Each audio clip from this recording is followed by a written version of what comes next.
Good morning, everyone, and thank you for joining us this Saturday morning. Today, more than ever, we need your talent, your time, and your treasure in our church. So we are blessed that you are sharing those with us this morning, putting aside maybe some family commitments and maybe opportunities that you may have this Saturday. But this is a blessing for us all, and to know that you can be with us today to learn more about stewardship in this new time in which we are, this digital time, is a moment in which we are transitioning to experience so many different things in our church, in our midst, and especially in our congregations as well. We are aware that while this was scheduled as an event for the Episcopal Diocese of New York, that we understand a few people from other dioceses have registered as well. So you are very welcome to our family. I am Victor Conrado. I'm a Canon for Congregational Vitality and Formation in the Diocese of New York. We are blessed today to have Bishop Alan Shin, Bishop Suffragan of the Episcopal Diocese of New York. Bishop Shin will be leading us in a prayer as we start our main presentation, and he will stay for maybe all of part of this as well. Our panelist is Davey Gerhard, Executive Director of TENS. He joined us in January, just before the world changed. Davey has been raising money for faith-based causes and helping Episcopal congregations with stewardship, capital campaigns, and planned giving for more than 2 decades. Alongside you in your ministries, TENS has been leading and learning and adapting to new wall and virtual digital church and social distancing. Davey joined us from his home in San Francisco, California. He also works in development with the Diocese of California and attends Holy Innocents Episcopal Church in Noe Valley. Davey, welcome, and thank you for joining us and sharing your wisdom and all that you have shared with us. And prior to that, we are going to have this moment of prayer. Bishop Shin.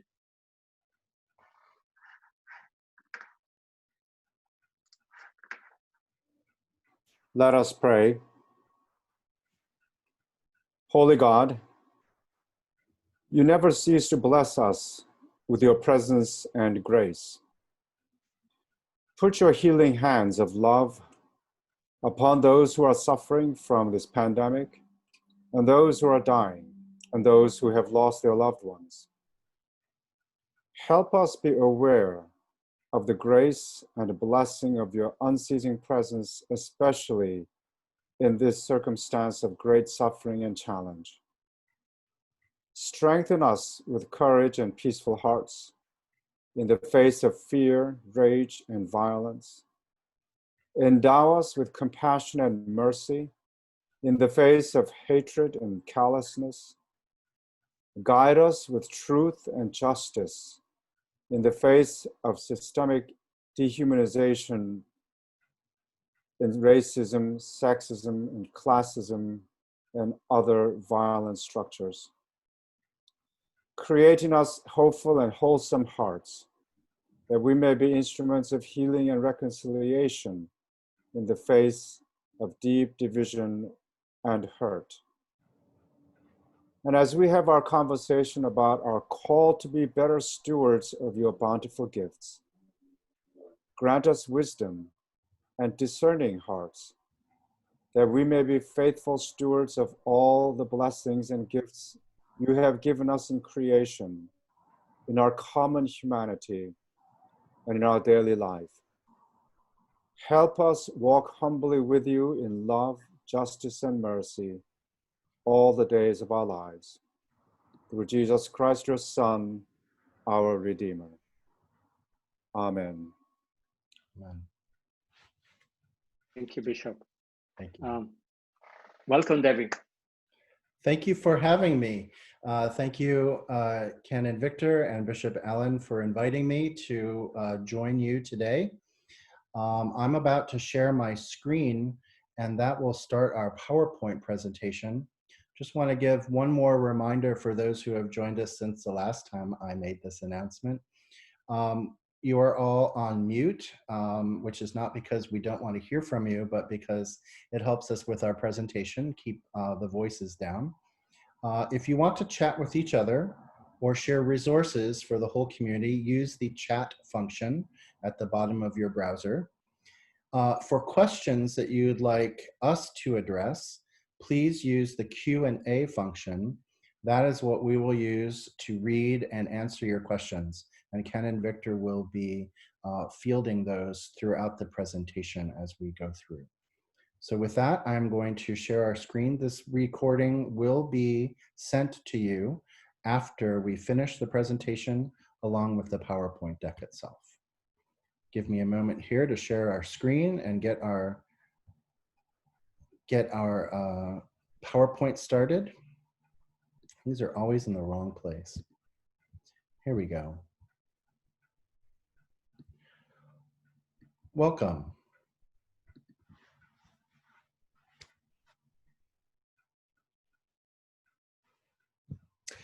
So relationship, it's an important part of what we do in fundraising.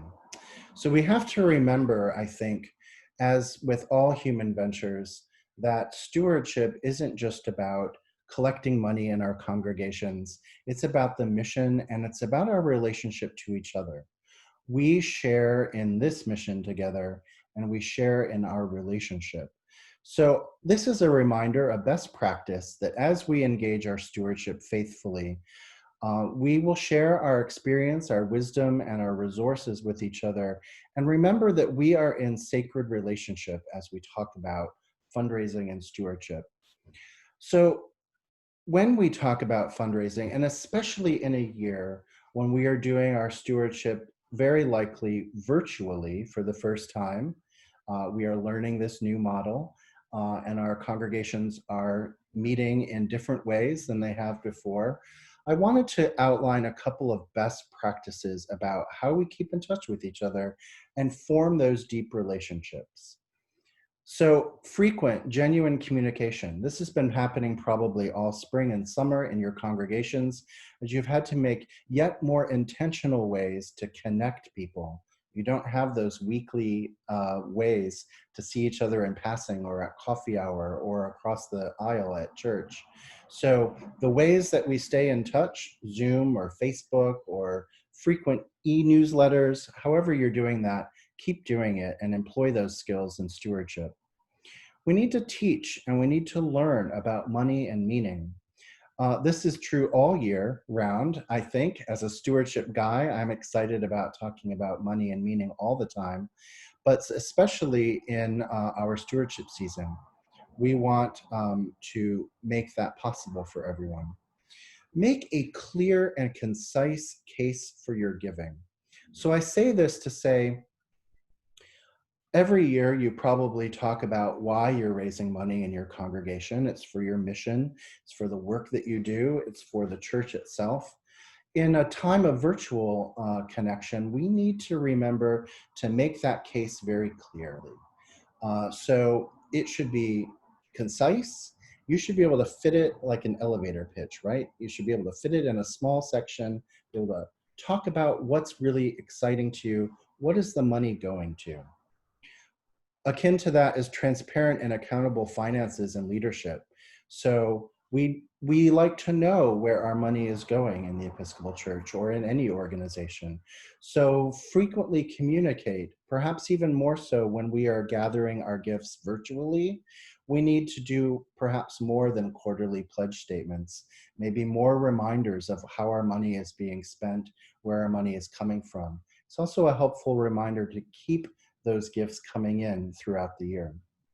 Always do gratitude. Whenever we receive a gift, make sure that there's an acknowledgement for it. One of the things that we're going to be talking about today is we're going to be going through some basic principles of how we gather virtually for stewardship. And then at the end of the presentation, we're going to talk about some specific fundraising platforms, virtual offering plates. This is a catch-all seminar. We're trying to help you give the tools. Some of you may already have the ability to collect money online in your congregations. If so, that's great.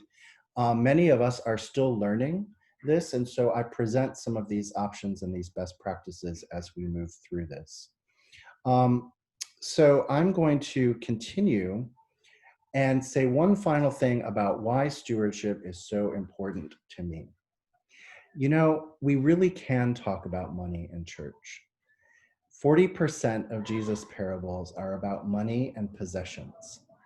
So I don't know if you wanted to hear 40% of the sermons throughout the year on money and stewardship, that might get a little old, but Jesus talks about it a lot because there's so much weight that we put on money and our possessions and our security in the world.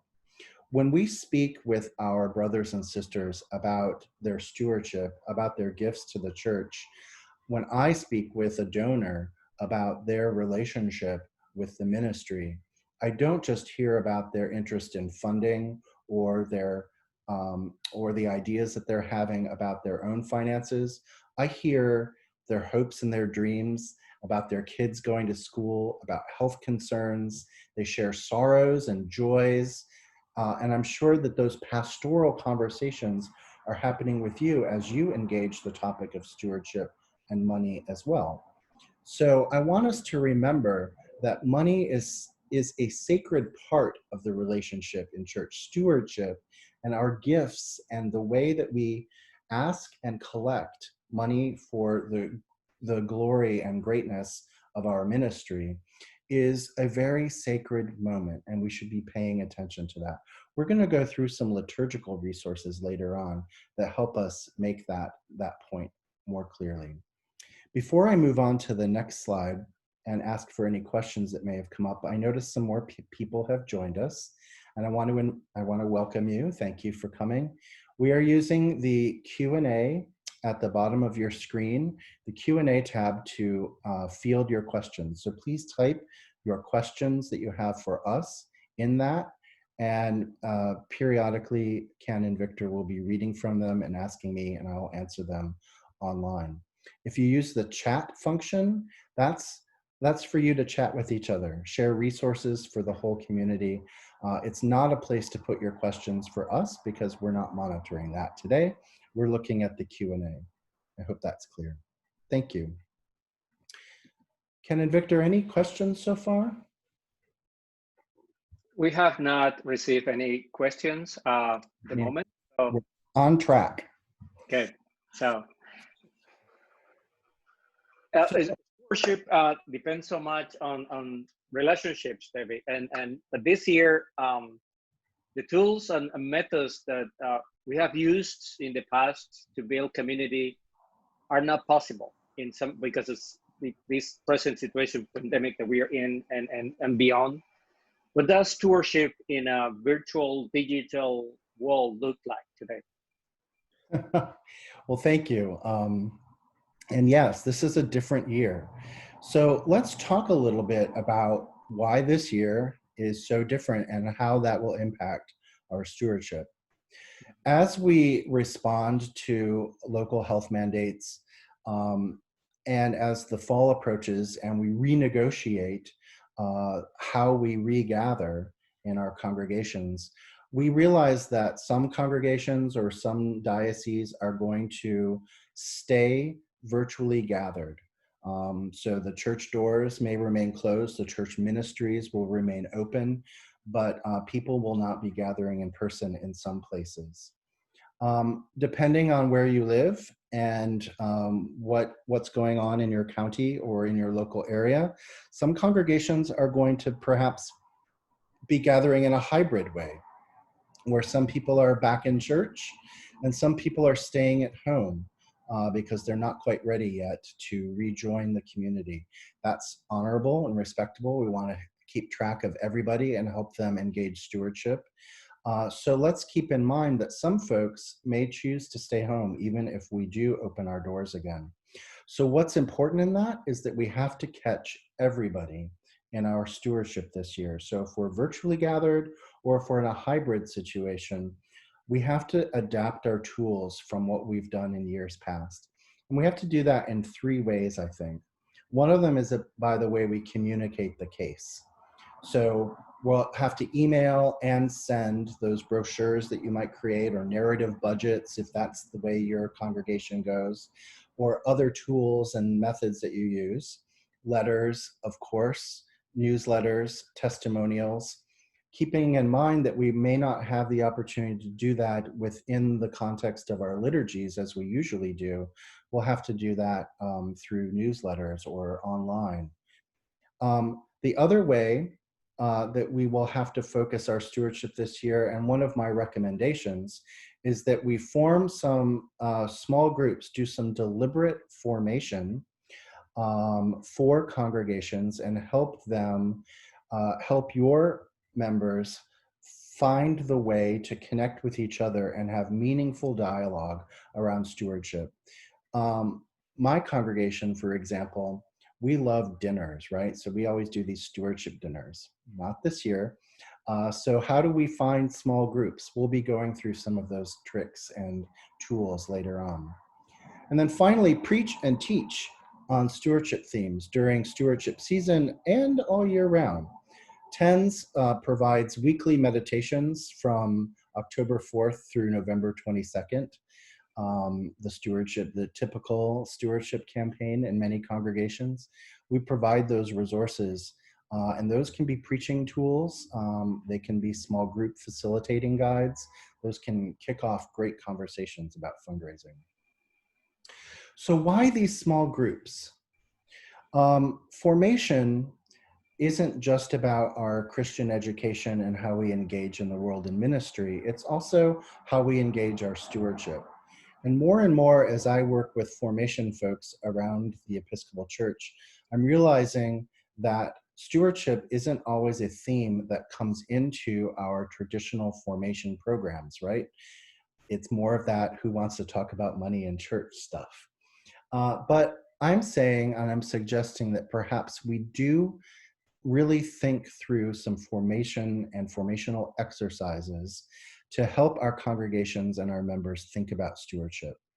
One of the most powerful moments, I think, in stewardship is when members engage with each other about their giving.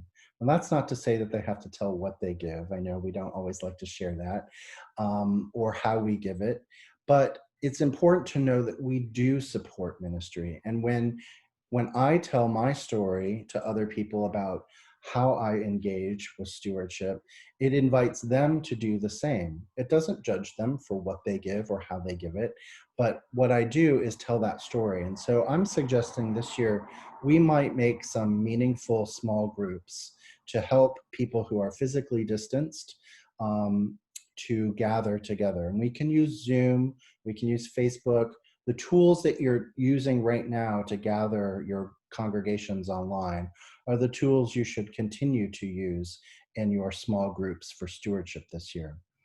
We've designed these small groups to be lay-led. They can be not just your stewardship committee members or your vestry members, but anyone who has the time and ability to form these. Those can be facilitated small groups, house churches, or Bible studies. And I'm going to go through a couple of those options in a second. And Davey, there is a question here connected to that, and it's from L. Francis. Mm-hmm. Many of our congregations function with what is called the Stewardship Sunday. So he was saying, like, what specific tools can we use for Stewardship Sunday? So Stewardship Sundays, if I understand that to be the way I understand a Stewardship Sunday, it's a day when all the pledges are sort of received and celebrated. I certainly believe in that. So we suggest at TENS that you designate a Sunday, perhaps the first Sunday in Advent, after your campaign has finished. Or if you're a congregation that likes to do that on Christ the King, or one of those late November Sundays, that's also appropriate. The tools for that are intentional. And we'll go through some liturgical resources in a minute that talk about the offertory and how we celebrate those gifts. And I'll bring up a couple more ideas about how we bless those pledges that come in virtually as well.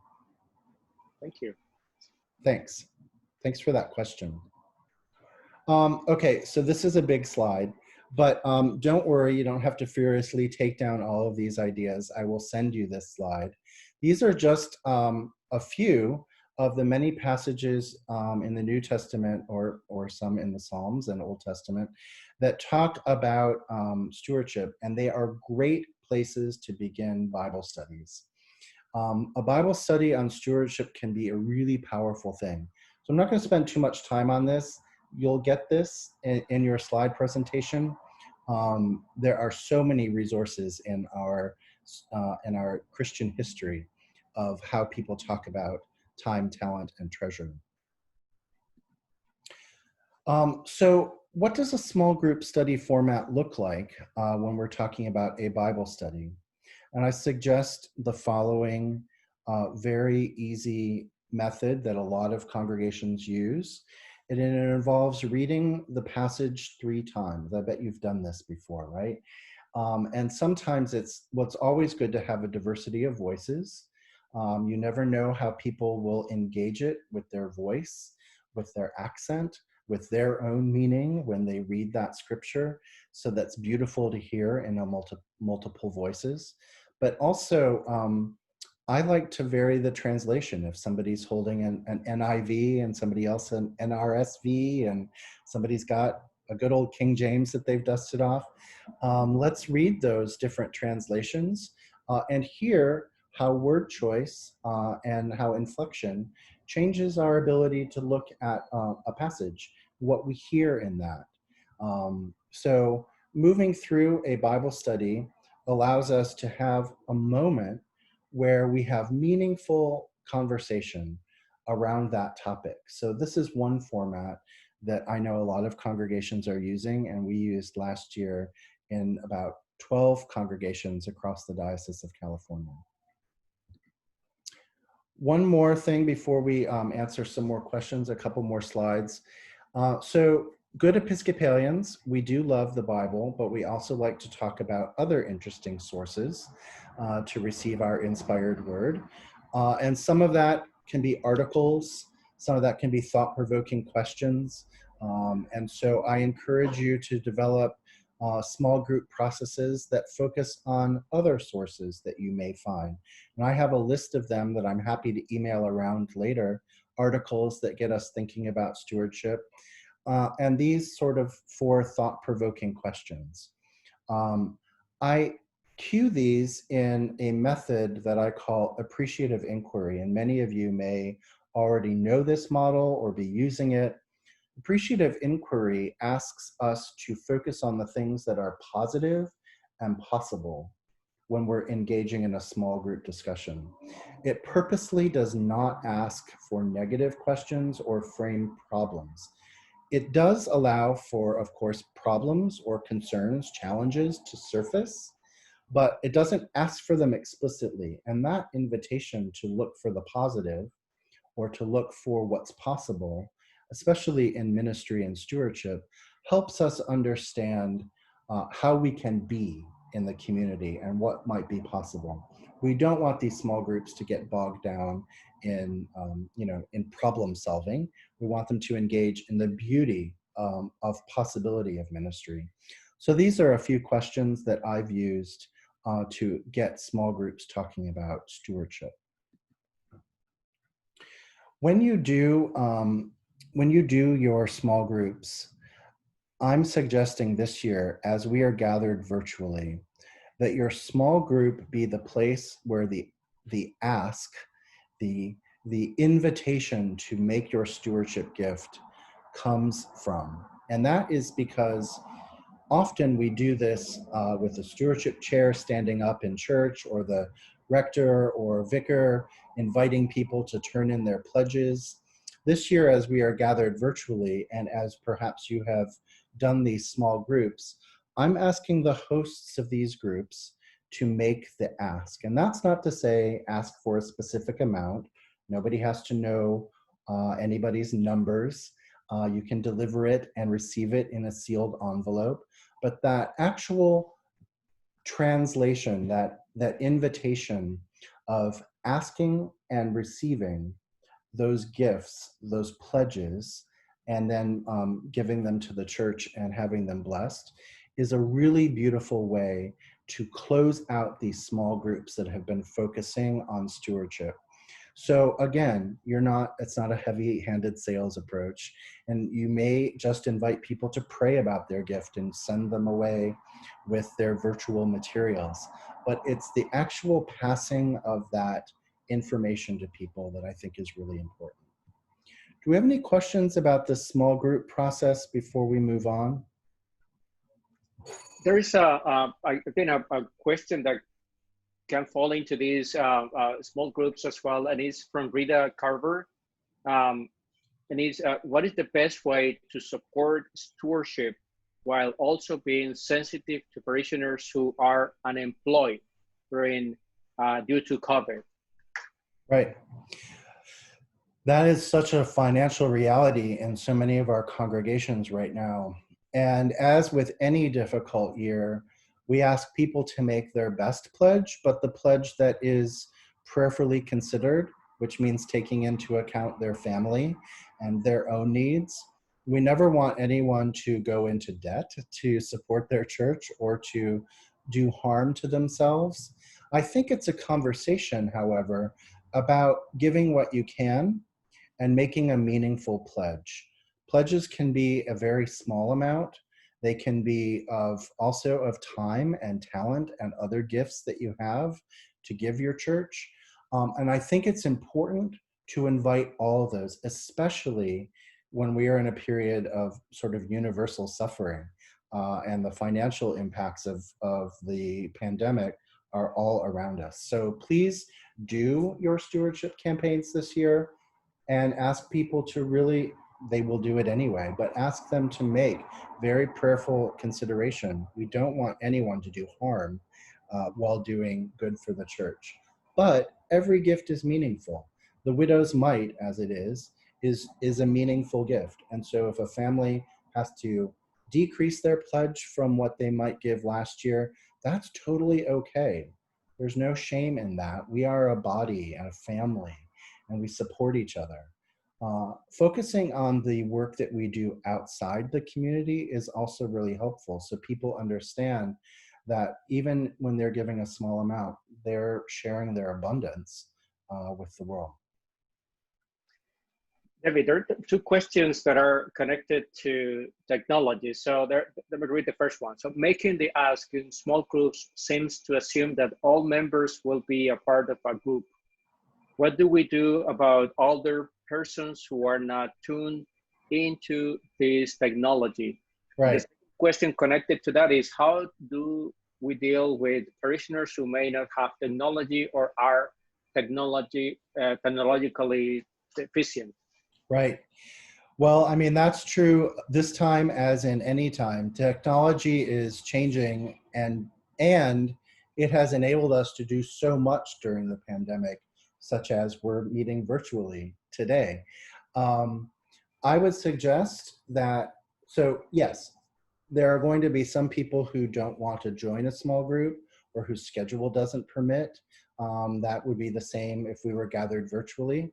So sending out those materials in email or in the post, if that's all that happens, the letters and the appeals and the pledge cards, certainly do it that way and run your stewardship always in conventional ways. This presentation is specifically talking about virtual tools that you can use. So don't disinclude anyone or exclude anyone by moving to a virtual model. Just expand the ways that you keep in touch with each other. Virtual technology and technology in general is by its own essence not accessible to everyone. There are some people who don't have the technology in their home or may not have internet access, and they may be in your church every Sunday and you know that about them.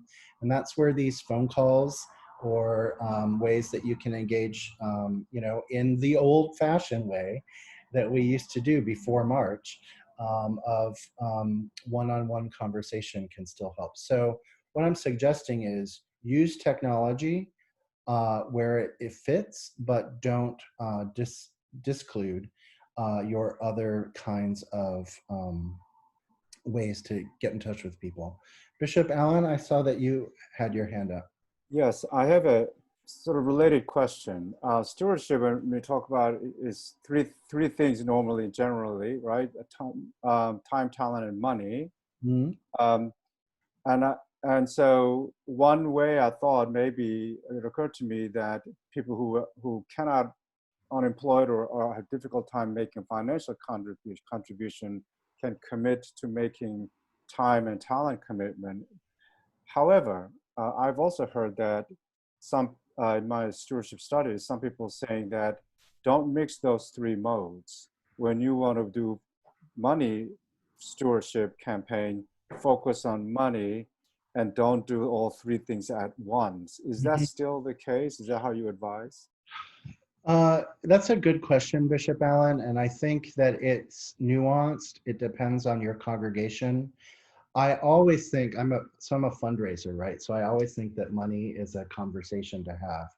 And the answer to, can you make a financial gift, can be no, I can't this year. There are other ways that I can give. That's always possible. As a fundraiser, I'm used to no. I get it a lot. But I think in stewardship, we want to be delicate. We don't want people to say, if you can't make a gift, then we want your sweat equity. I mean, we're not making that sort of a bargain with people, right? What we are saying is make the best gift that you can. Yes, stewardship season is about funding our mission, and we are seeking your financial gifts. It's also a time that people generally renew their commitments to serve on committees or to run programs, and we love that. It's just a catch-all time in the fall for that to happen. So I would say realistically, we probably shouldn't separate them, but we should be really clear about why people are giving and what they can give for. Thank you for that question. And I think there is a contribution here, more than a question that somebody posted here is, I'm just going to read it. People are speaking of time, talent, and treasure. A few years ago, the diocese held a workshop suggesting we reframe our stewardship to center on gratitude, grace, and generosity based on ECF's vital practices. So that's a contribution that Yes, somebody. thank you. Yeah, and there is a question here from a Latinx context congregation, and is it asking whether these materials are in Spanish as well, the presentation and other materials from TENS. This presentation is not translated into Spanish, I'm afraid. We could get it translated. It'll take a little time, but we certainly present our stewardship materials in Spanish and English. If there's true interest in making this PowerPoint presentation translated, I'm happy to do that, and it'll take about a week, and we'll email it to you. Thanks. I'm going to keep moving on and catch any questions at the later on, but I want to keep going. I'm cognizant of our time. Davey, before you move, there is something here as well that is connected. One of the questions that we normally keep on hearing is about how we bring stewardship into our own worship during the virtual digital times. Does TENS provide any best practices or tools for that? It's almost like you were queued up to ask that question, Canon. Yes. Thank you. So yes, we're aware that stewardship season isn't just about announcements and letters. It is a liturgical act. It's a sacred act. It's one of the things that we do with ourselves to present our abundance and generosity to our community. So TENS, and you're all TENS members, so you get these resources for free that you can download them, and I will share the link with you in a minute. We offer weekly meditations from St. Francis Sunday through Christ the King, and those are in English and Spanish. They take a reading from that day, not always the gospel, but usually. and they give a framework, a stewardship framework for them, and they pose some questions. And those can be used as sermon starters. They can be used as conversation starters. We also want to talk a little bit about the offertory. I love all of these cartoons, and they show up in our church pension group calendar every year. This one I really love. Show me the money is not one of the approved offertory sentences. And it sometimes feels that way during stewardship season. So a good friend of mine, the Reverend Kay Sylvester in the Diocese of Los Angeles, has written a few new offertory sentences that can be used specifically when we are thinking about virtual stewardship. These will again be sent to you, so you don't have to copy them down now. I love these. She's a beautiful theologian and a wonderful priest in the Diocese of LA. My favorite one of these is gather our gifts from the four sacred directions as we give you thanks. Really being aware that our stewardship this year is coming online, it's coming from checks, it's coming from all directions. But it's also an awareness, as we are aware right now in our nation, of whose land we sit on and how we are in relationship with that. I love these particular offertory sentences. So we offer them to you.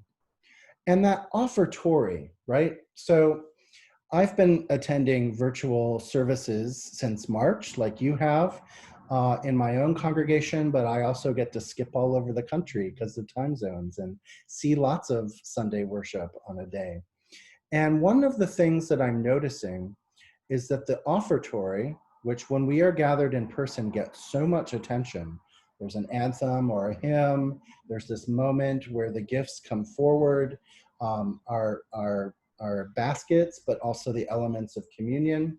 And that's not happening when we are in these virtual services, right? Because there's no choir singing an anthem, there are no plates being passed, the elements are probably sitting right next to the altar on the credence table. So that moment of movement doesn't happen virtually.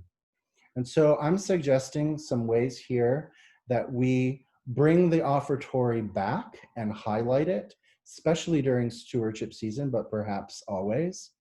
So take that time that it would take in a normal, regular Sunday service to pause and appreciate what's happening. The first is maybe you could use that time to ask people to make their weekly gift. They're using an online form to do that. Have them do it in that moment. Give them a minute of silence to do that. And then I would suggest blessing the gifts.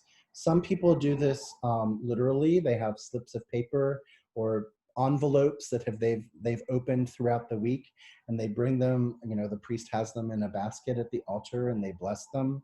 But it's a symbolic way to bless all of the gifts that have come in virtually. And we need to have that same blessing on this moment as we do when we elevate the plates at the liturgy.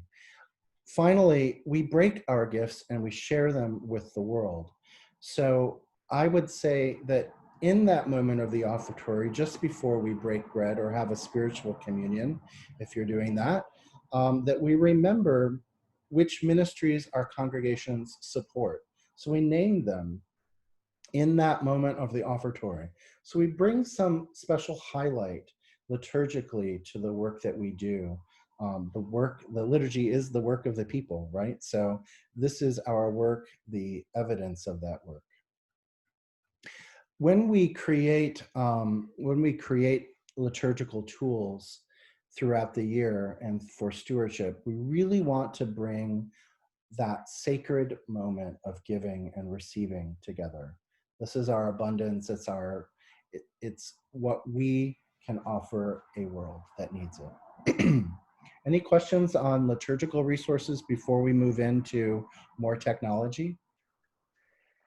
This is, I think, connected in this liturgical context as well. So one person is asking, one thing we found during this digital virtual worship is that people are joining us from outside our areas. Would you include these persons in the stewardship discussion?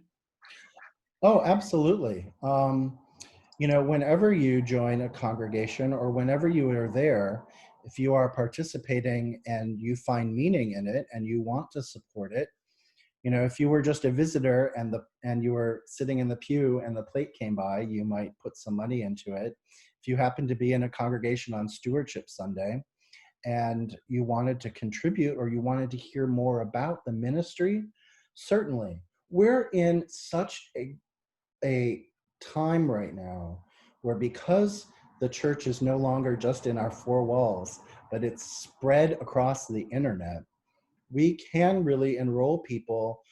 It's a way, people who have moved away, right? We always keep them on our register. We might send them the newsletter every once in a while. We might still remember who they are. But if they are participating in your services virtually, offer them the chance to be to enroll in stewardship as well. It's always appropriate to ask, because the money is not just church specific, is it? It's for the world. And so to think about it that way, giving our gifts back, you're giving people an opportunity to do that sacred work of giving back to God. Thanks for that question. Could I add on to that, David, if you don't mind? So some of the practice that I've seen, best practice I've seen around offering is that they actually intentionally, some churches create that offertory time even online, and not as a something you do outside the virtual service, but online, and then also play maybe contemplative music, beautiful music, or as you said, moment of silence, so that giving people time to make their pledge online, either by text or clicking the website. That's one thing I want to add on. I've seen, and it really works beautifully. The other is that all these people who are joining from across the country, from outside our neighbor, I know that some churches now have started the new membership drive for those people online. People from California, even people from Spain and Tokyo. Yeah. They bring them and say, we're having a newcomers Zoom fellowship. So they bring them in as literally treating online church as church. Yep. As church. It's not something unreal, but it's a real church right now. Members, potential members of my community right now, and continue to do so if you continue this online service.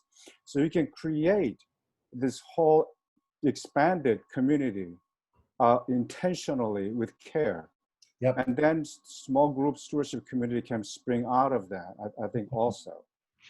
It's a beautiful reminder, Bishop Allen, of the way we are connected across the globe. The internet does that. All Saints Pasadena has done some very good theological and process-oriented work on newcomer incorporation virtually. If you go to their website, you can see it, and they're sharing this gift with the whole world. All Saints Pasadena in California and the Diocese of Los Angeles. They have a really good model for doing exactly that, incorporating newcomers just as you would to try to get names on a card and put it in the offering plate, right? Well, how do we do that virtually? And how do we make people feel included? So thank you for doing that. We're collecting, when people join us on Facebook Live, or if they're joining in other ways, we had all this, we see all these new people and faces, and we can make those connections. And then, as you say, we can incorporate them into our family, regardless of where they live. If they are joining us, they're a part of the family. Beautiful, thank you.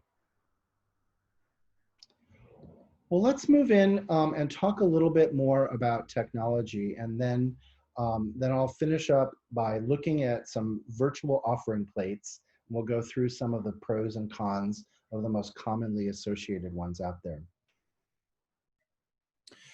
This year, you're going to have to do some work. If you do not have a way yet to gather money online, you're going to have to think that one through. So I will give you my list of technology that works, but you'll need to do your own research and incorporate your treasurer into that conversation. Make sure that it's something that works with your bank and your accounting software, something that everyone knows how to use. Whatever platform you're currently using for your virtual services, you should continue to use. Sorry, my connection looks like it's unreliable, but I'm back. Whatever platform you are currently using, please continue to use it. If you're using Zoom, Facebook Live, Hangouts, use those because people are now used to them. Develop that case, send it electronically, download our resources. They are free for you. Enroll everyone who's interested in a process in these small groups. So what is a virtual offering plate and why should you have one? In normal times, you should have a virtual offering plate because you might have me in your congregation. I have the same dusty 4 $1 bills in my wallet that have been there for months because I barely use cash anymore, right? I use my ATM card for most things. And that's the case of a lot of people these days. Come into church and they don't have cash on hand to put in a plate. They no longer carry their checkbooks. So you should have virtual offering plates. Most donation software gives you the chance to incorporate one-time gifts or recurring gifts. Pledges are another way that you can use virtual offering plate software. So you can have recurring gifts. You can have people make pledges and it'll count down against it when they make their weekly or monthly or bi-weekly gift, however they do it. So just do that. It also generates the receipt each time a gift is made. So if people are doing that for their taxes, they'll have that information at hand. What about people who like paper? Offer them the ability to have paper, right? So what I'm suggesting in this is that we don't forsake one method to include others. So the more you can offer virtual offering plates, checks, whatever people want to do it because you want to increase the opportunity for people to give money. What about text to giving? Text to give. Our phones are amazing devices. They allow us to do so much. One of the things that we can do is to do mobile giving campaigns. That's different from using an app on your phone to engage your weekly giving or your monthly giving. Text to give is like when you see that heart-wrenching ad from from the Red Cross and you want to like text it on your screen and zoom some money off to something. You can do that for churches as well. There's software that makes that available. It's usually expensive, and we'll talk a little bit about that, but it's a way that you can engage those gifts virtually. You've heard about Venmo. And before we go into all the virtual offering plates, I want to talk a little bit about Venmo. I use Venmo a lot to like repay my friends for like getting movie tickets or whatever. It's a way to transfer money very easily between people. Nonprofits and churches began using it in the last couple of years because it was a quick and easy way to get especially millennial and Gen Z donors to make gifts. But as of January, Venmo is no longer accepting new applications for nonprofits or churches. That's because PayPal acquired it, and PayPal would like you to use PayPal. If your church still has a Venmo account, and it had one before, you are able to use it until they one day stop supporting it, which they will. But for now, if you can still use it, go for it. Finally, offer as many ways as you can. Again, this is a donor-centric platform, a donor-centric way to give money, right? So even though, and I appreciate our treasurers, our hardworking treasurers, even though we are asking them to do a little bit more work by incorporating new ways to get money into our congregation, it ultimately benefits, because the more opportunity you have for people to give, the easier it will be for them to make gifts to your church. You have to find the balance between having all of them, which will overwhelm you, and just a few, so that people can make the right choice for them. Pick platforms that integrate with your existing accounting software, and keep your treasurer in mind. So let's talk about them. We have about 7 of these to go through, and then I'll ask for any questions. A lot of you may be using PayPal. It's a great platform. You can make a little custom page for your congregation. It is the least expensive of the options to do virtual fundraising. It has wide trust and brand recognition. You may use PayPal to purchase things online. You know that it integrates well with your bank account, so people trust it. The setup is free. That's great. There's no upfront cost for a congregation. And the transaction cost per gift is 2.2% if you're using a debit or a credit card, 2.2% and 30 cents per transaction. It does have the least friendly backend support, which is to say that when I make a gift to your congregation through PayPal, you get the amount, the date, my email address, and whatever contact information I have volunteered to give you. So that may be enough for you to tie it to someone's account or their pledge. It may not. It also does not give the ability to do a recurring donation. So somebody's going to have to use PayPal every time that they use it to make a gift to you, and they're going to have to do that as one single gifts. Benefit, it's very low cost. Con, it's a little confusing to use. Easy Tithe. Many congregations are using this because it works both on your website, so you can have a giving portal on your website, and also on mobile platforms, a mobile app. It's really easy to set up. Again, it's a free setup cost. This is great, but you see that transaction cost has gone up a little bit. So PayPal was 2.2%, this is 3, and 39 cents per each transaction. You can also include other services that might be used in your congregation.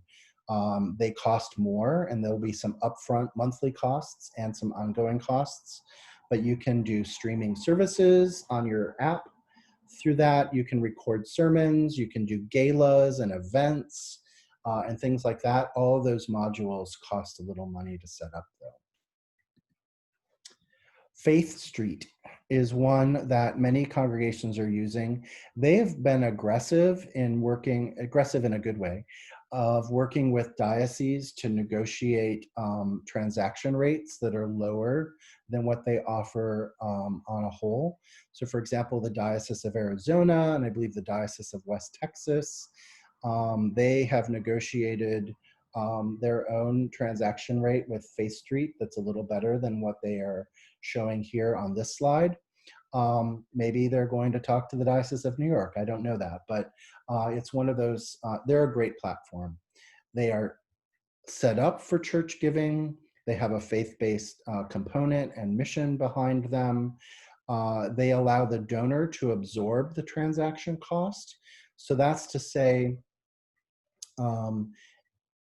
if I give $100 to my church and it costs 3.5%, so then my church only gets $96.50, right? So if I want the church to get a whole $100, I add that onto my donation and pay for it up front. That way I get charged a little bit more and the church gets its full share.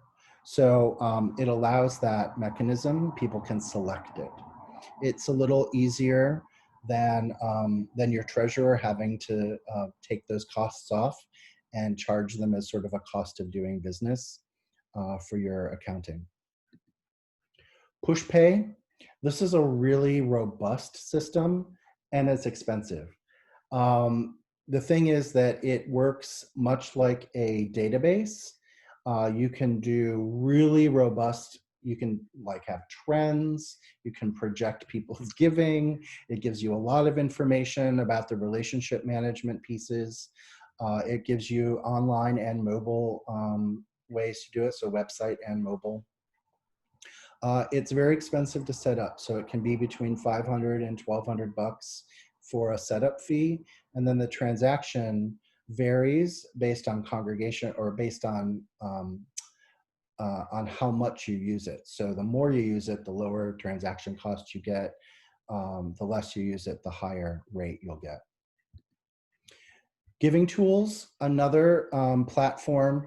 What I like about this one is that if you're as a congregation that has campaigns within campaigns, so maybe a stewardship campaign to fund the whole budget, but then you also want to be able to solicit money for your flower guild or your special offering or your relief fund or your choir retreat or anything like that, you can set up mini campaigns within your campaign.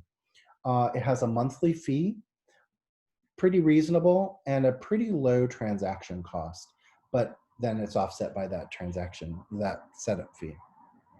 Just a couple more. I'm realizing that we're at 8 o'clock almost, or 11 o'clock for you.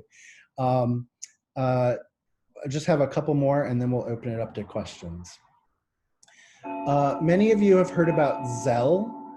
Zelle has been created by big banks as a way to send money between bank accounts. It's a virtual tool. It works well with large banks because they've paid for the infrastructure.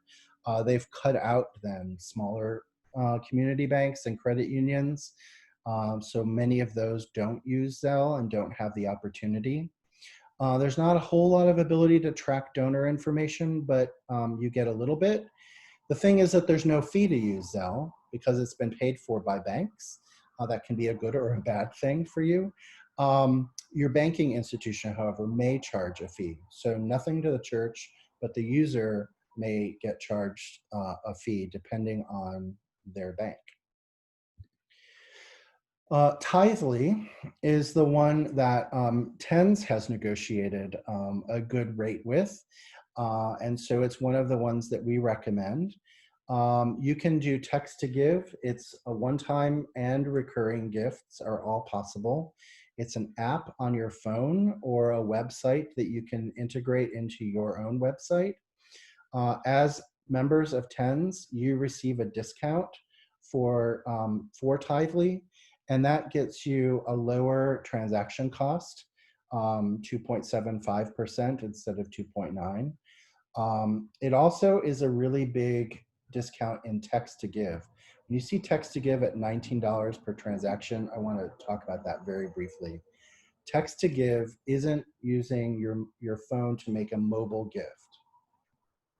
That sounds like an oxymoron. But when you use an app, you're using an application that's filling out a form and it's interfacing with your bank account and it's sending the money to another bank account. That's app-based giving, or what Tithely does. When you do text to give, it's like that heartstring, Red Cross, or you want to see the thermometer go up when you're like a live auction. So you're doing text to give and it's really fast. It's expensive. You pay for that quickness so you can, so I'm only saying that if you're one of those congregations that runs events and likes to do a text to give option, Tithely has one. We've negotiated a $10 discount at $9 per transaction, but that's still expensive, right? So if you're making a $10 gift, not a whole lot of it goes to the gift anymore. So it's bigger, it's for bigger gifts and for more frequent giving. Finally, I want to talk about Facebook.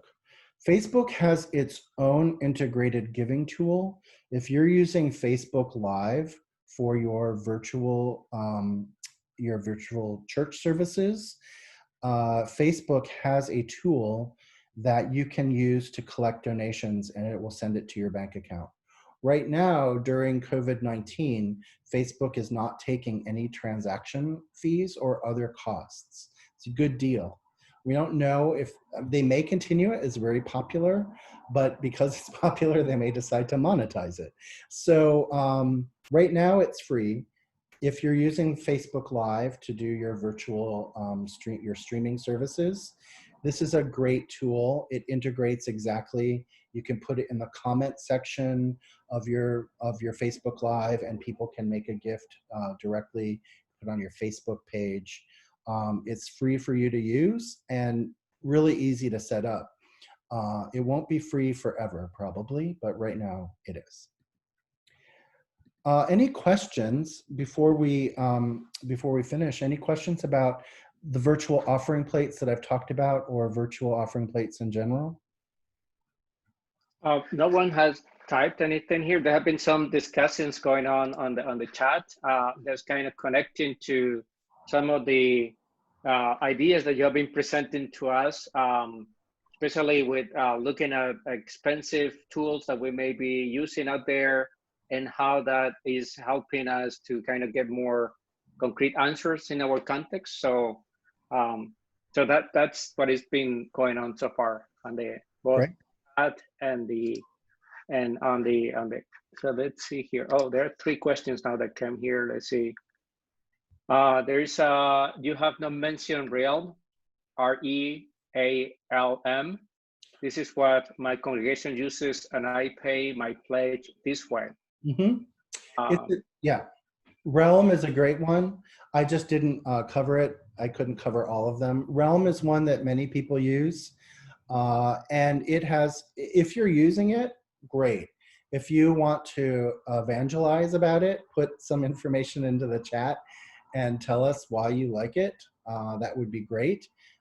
It's a good service as well. I just didn't review it today.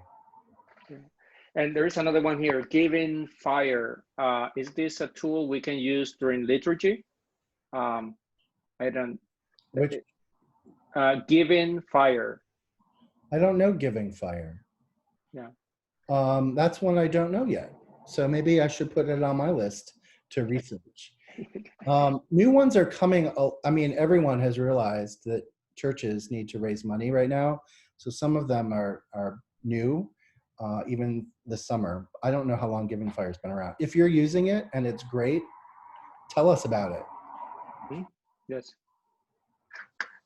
Kindred is another one. Kindred, do you know about Kindred?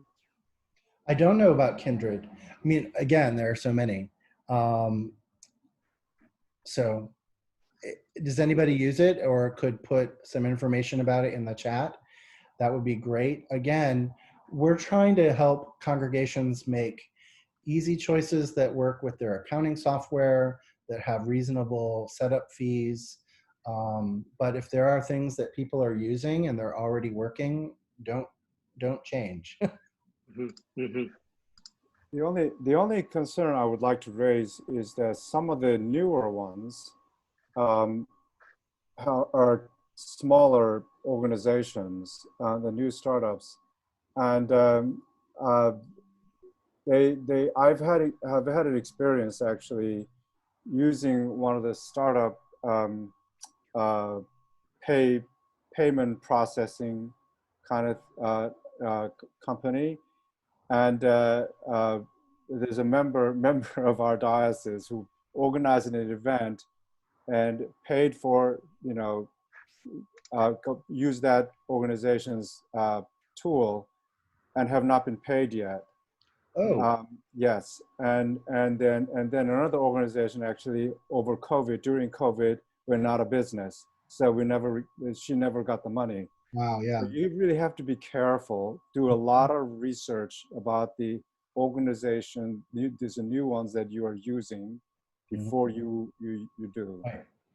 The ones I've recommended have been around for a while, except for the Facebook one, which has kind of sprung up during this. And I figure Facebook's gonna be around for a little bit longer. But yeah, there are some bad faith processors out there, of course. We need to do your research. The ones that we've recommended are ones that have been around for at least a year or two, some of them much longer. So yeah, be careful. And talk to each other about the tools that are being used and are using well. And if you have learning, Bishop Allen, about specific bad actors, we'd love to know that. We don't want to get into any legal problems by maligning people, but certainly we want to warn people away from things that might not be paying on time. That's terrible. And there is a contribution here from a participant that says, in PayPal, when you create the donate button in your nonprofit account, you can add the option of having monthly donations. So that's. Yep. Great. I see somebody else had a bad experience with Facebook. I'm sorry about that. There are some bad ones out there. Well, I don't think Facebook's bad, but it does take, they have a bureaucratic process. We'll say that. Yeah. Take some time to get your money. Yeah, and are there any other questions? I think you covered some of that a bit on the question, but it's something that is asked a lot is about that transition time. You know, when do we switch? How do we switch? What are the things that we need to consider in switching when we want to kind of give a boost to online giving? All of this is like kind of the questions that come up, like the magic bullet, you know, like how do we do this? When do we do this? What is the best time to do this during the year? All that. So thanks for asking that. So this year, if you've been using TENS materials for years, one of the things we added this year was a timeline and an instruction sheet in English and in Spanish that helps you run through your timeline. And it starts now in July by getting your committee together, by beginning to develop your case, so that in August, you can really form that work and be ready to go. So we have a timeline set up in the TENS materials this year that helps you get from July till October 4th, which is the first Sunday that we begin providing weekly resources. So what do you do? When do you send the letter from the clergy? When do you send the letter from the warden or the stewardship chair? And so we run through that with you. A lot of that work has to happen this year. Everything takes a little longer in the pandemic. Are you noticing? So we need to start that work, getting your committee formed now and in August, and do some of that formation work with them. Maybe run through some of these Bible studies or some of these appreciative inquiry questions with your stewardship folks or your lay leaders. Help them understand why some of this is some work that we need to be thinking about now. Don't wait until October to say, what are we going to do? Your materials are all ready to go on tens.org. They are ready for you to download. And so that's easy for you to do. Please, please use them. Thanks. And then there's a question here. Is there a service that is more appropriate for a small parish, 75 families, versus a larger parish? Which one would you suggest? One of the virtual offering plates? Well, as I said, I really like Tithely. And it's not just because we have a relationship with them, but because they have a very good interface. And what I say by that is you can put your own church's logo or picture so that when somebody opens it up, they're seeing a picture of your community or whatever you want them to see. You can also write custom messages saying, thank you, Davey, for your gift, your recurring gift or your one-time gift, and it gives you the amount and the receipt. So you can tailor that, and it can be from the clergy. You can change it from week to week too. Like next week, we're going to be talking about this, and so when they make their gift, they're getting a little message from you. I really like that about Tithely. The other one I recommend for congregations that are really small is PayPal. Even though it provides a little bit less user information, it's really free, it has really good brand recognition, and it interfaces with almost any bank account out there because that's what PayPal does. So I would suggest that one. It's a really good resource, and it's most likely in a small congregation, one that people have encountered. PayPal is something that people have encountered by now. And I think so you were mentioning as well the 10 resources, and next Saturday, August 1st, we are going to have a dedicated session from 10 to 11:30, just to go about these resources and how to use them. So maybe you can give us a little kind of test of what we are going to be seeing next Saturday. Yeah. Yeah, thank you. I'm excited about this. So we'll be walking through the resources that TENS offers, including that timeline, and talk a little bit about when to start, how to craft. We've given you a letter model in Word so that you can adapt it to your local community with some general information about stewardship, but also cues for you to be able to put in your own information about mission that is relevant to you, or things that you're doing with your money, or specific needs that you want to address. So we'll run through that with you. We'll also talk a lot more about the small group development and how that process works in virtual stewardship this year. And there's a question here connected to that. You know, will we need an ID and password? And from the diocese, we have that information from TENS as well. So we are going to be providing that next Saturday as well, as a way for people to log in. I'll go back to sharing my screen for a minute and put it up there for you so you can see it. So it's the worst kept secret in the church, unfortunately, even though we try not to let it get out there. If you Google TENS password, it'll come up in about 4 diocese websites. But hey, it's all a gift to the church, right? So the username is 1 Peter, all caps, it's case sensitive, and the password is 4:10. And you can access the 2020 resources or any of the previous years. We have about 7 years of stewardship resources up there. If one of the other themes works better for you, you know, use it.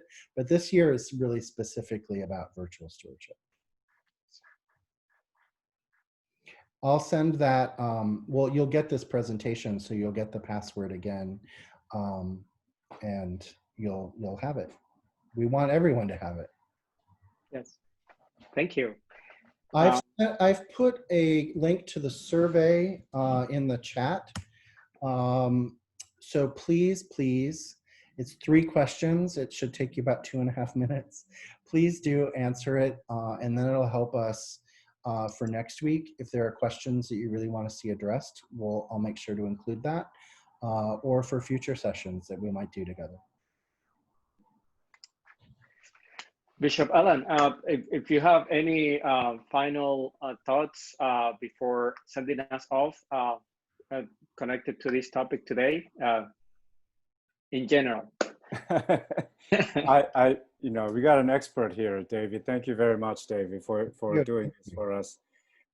Especially during this time, stewardship has become such an important issue.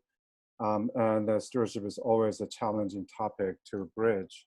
But I've always learned in my own parish ministries that money is neutral, money is sacred and a holy gift, but it's also neutral. That whatever you feel about money is your own business, is your own problem, your own issue. So the first tackling is what is your relationship with money? And I do have a bit of an issue with the time, talent, and treasure, change that into grace, gratitude, generosity, because yet that's another Episcopal way of kind of just, you know, downgrading the fear factor, the discomfort factor of talking about money. Even using the word treasure instead of money, I have a bit of an issue. Because we do need to talk about money. We're not asking for their jewelry. We're asking for their money.